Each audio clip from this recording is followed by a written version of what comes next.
She suddenly realized that she was already dead, but no matter how hard she tried, she couldn't remember what had happened before the accident. Her soul was trapped in an unfamiliar train station. Every day, the only company she had was the stars in the sky. She didn't know how long this had been going on, until one night, she saw an old man walking into the station, mysteriously leading a dog. He first tied the dog tightly to a bench. Then, he put a paper that looked like a suicide note into the dog's collar.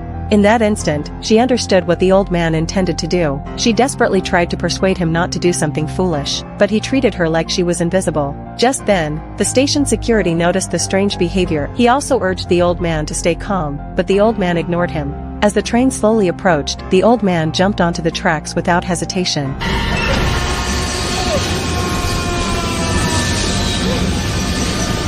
In just a few seconds, a life was gone. But the next day, as she stood on the platform again, she saw the old man, who had already died. He was sitting on the same bench he had sat on before jumping in front of the train. She quickly walked over to greet him. This time, the old man could finally hear her voice. She explained that she had tried to stop him the night before, but he hadn't heard a word. To her surprise, the old man ignored her completely.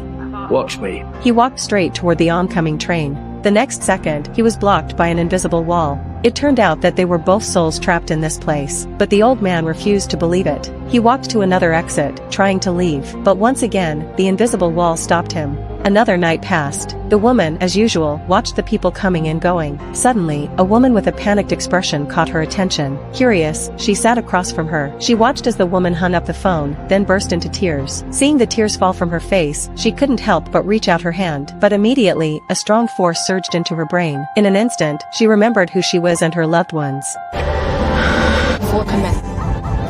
She held back her emotions and ran to a corner where no one could see her. She still couldn't remember why she had taken her own life, but when she tried to share her joy and confusion with the old man, she saw the people she had remembered standing not far away. It was her parents and her boyfriend. From their conversation, she learned that today was the one-year anniversary of her death. Her parents had come to the station where the accident happened and placed a bouquet of flowers to honor her memory. Looking at the man ahead, that was the man she loved deeply, but at that moment, there was no expression on his face. After the memorial, her family was about to leave the station.